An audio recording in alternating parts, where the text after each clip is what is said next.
Tervetuloa takaisin kahvitauolta tänne Helsingin Lapinlahteen, jossa tällä kertaa olemme kokoontuneet.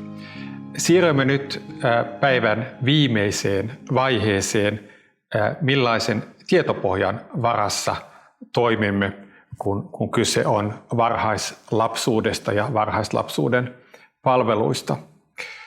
Välkommen tillbaka till Lappvikens sjukhus. Vi övergår nu till dagens sista tema, den evidensbas som vi bygger arbetet i tidig barndom på. Meillä on täällä mukana professori Monika Martinussen Tromssan yliopistosta Norjasta, joka tulee kertomaan tietopohjasta ja tietopohjan kehittämisestä.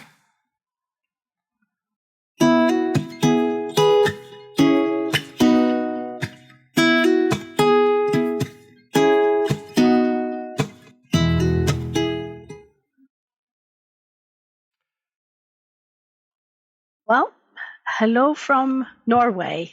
Welcome, Monika. We don't hear you so well yet. Okay. Welcome. Thank you. Do you hear me better now? Rather good. Okay. Let's try. Yeah, I can just start a little bit. Good to see you all again. And what I will do is present a little bit on how we worked on the last part or on this part of the project, looking at the evidence for different interventions and psychological tests. And of course, when selecting an intervention or a test to be used for this target group, there are many different types of research that could be important. Implementation research, cost effectiveness studies, user satisfaction, etc., etc. So the type of research that we have looked into in this part is related to how effective the different interventions are and the quality of the instruments. But bear in mind that there are many different types of research that could be relevant when choosing an intervention or a test. I've made a few slides that I would like to show you. So if we can get the technology to work, I think you have to allow me to present the slides first, and then I can share my screen with you.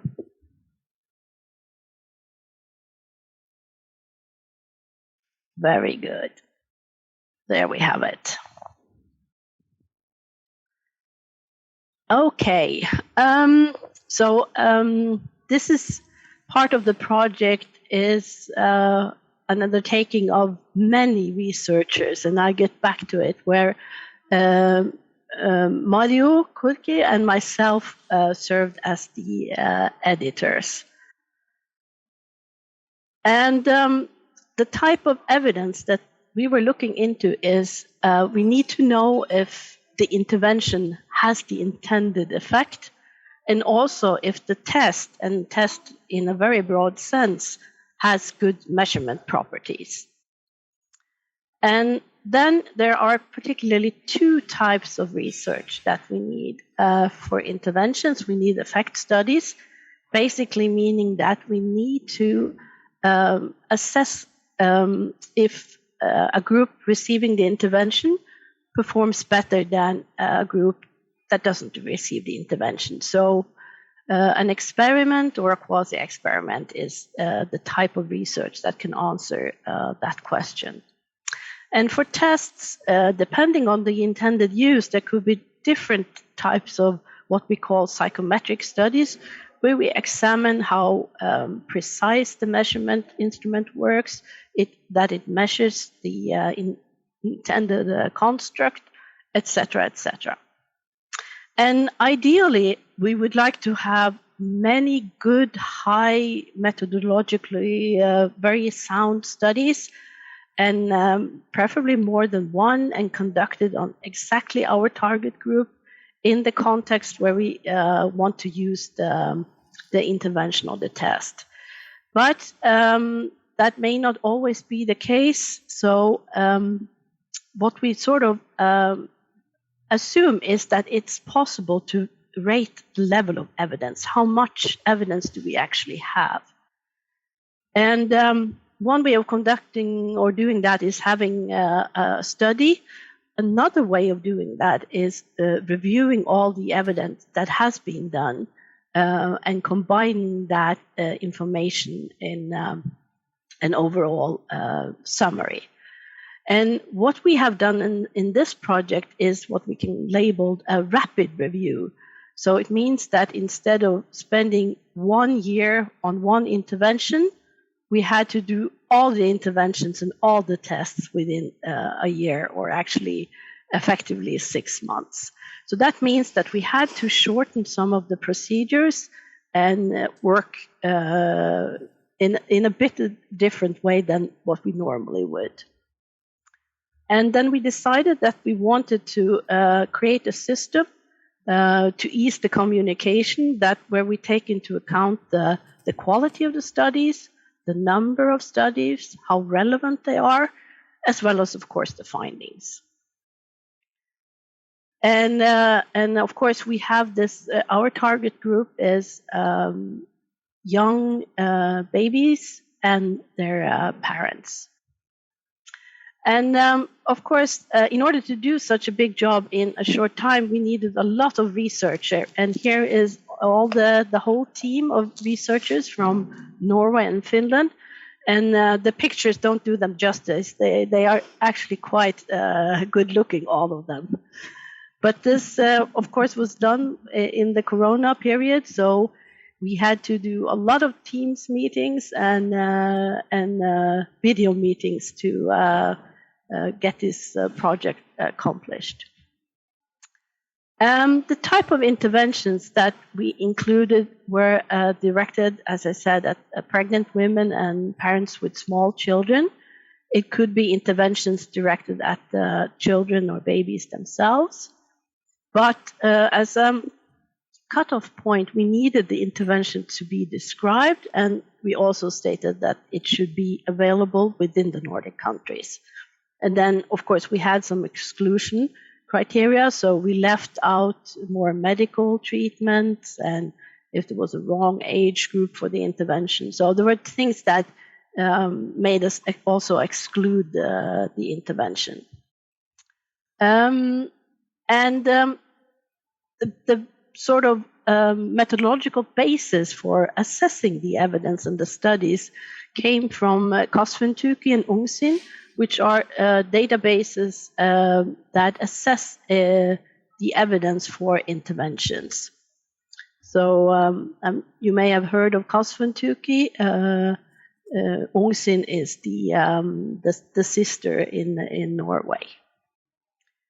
And then we decided to have a fairly simple set of evidence levels, where level 1 is there is absolutely no evidence, meaning that there are no studies conducted for this intervention, for this age group, to a very high level where we have good evidence. There are solid studies with good findings, also from the Nordic countries. One could argue that the green levels is where we want to be, where we have a solid foundation for making decisions whether or not to use an intervention. For the yellow, it's a little bit questionable, and the red, it could mean that there are no evidence, but it could also, in most cases, it means that no studies have been conducted. So it could mean that this intervention is very good, but we don't know yet. And we did the same with tests. In this case, we included all kinds of different measures for both meant for parents and for children. And also, as a requirement, they need to be available in one or more of the Nordic languages. And we excluded unstandardized tests, meaning that where for instance, the items or the questions were not standardized, then we said that this is not something we can include in this review. In this case, we used the standards from the European Federation of Psychologists, which has outlined a framework for assessing the quality of measures and tests. And three very central topics that we looked at was related to reliability, validity, and norms. And the same way as for with interventions, we decided on a 4-level rating with tests with no or low level of quality, meaning that there are no psychometric studies, to tests with a high level of quality where we have good, solid documentation about the measurement properties of this instrument. And we also stayed, of course, within our target group so that we could, we were interested in the first 1,000 days. We received a lot of documentation from the different Nordic countries. And after sorting and working our way through all the documentation, we ended up with 33 different tests. And dear Monica, I'm afraid I have to ask you to speed up a bit. Sorry. Yes, I will. There were screening tests and tests assessing the quality. And also for the interventions, we had 63 altogether. And now to give you a little overview, this is a preliminary findings for the intervention. And as you can see, most of them were rated on level 1, meaning that there were we couldn't find any studies examining their effect. But of course, there are also some in green and some in yellow. For tests, a little bit the same situation, where the majority of tests we couldn't find any documentation on the psychometric properties for our target group. Okay, thanks. Thank you for speeding up. And it shows you really that we have a lack of solid evidence in the field. Mario Kurki from Itla, would you like to comment on this? Thank you, Christian, and thank you, Monica, for your presentation and our collaboration also. First of all, I think that this kind of evaluation project can really support our evidence-based decision-making, and when we're choosing some psychosocial early intervention. And I think that this is also very important when we decide to implement some kind of interventions on national level. And I think that we, especially in Finland, we need more national mechanisms and also resources how to support this kind of work.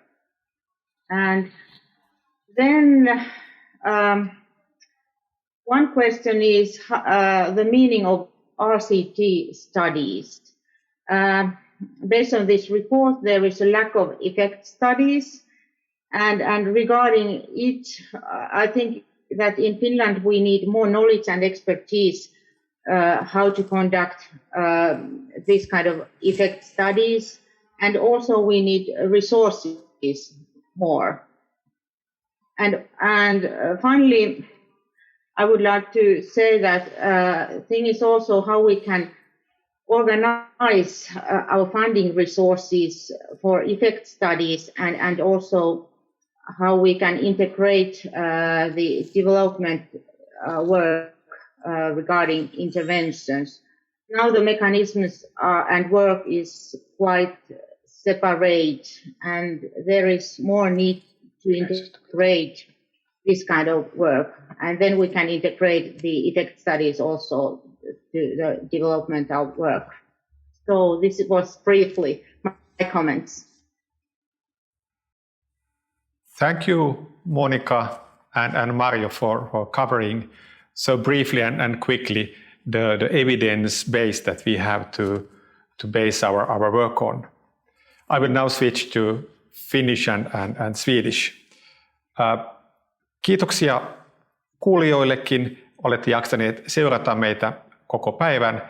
Täällä Lapinlahden puistossa aurinko nyt paistaa ja mieli tekee jo lähteä ulos nauttimaan kevät auringosta.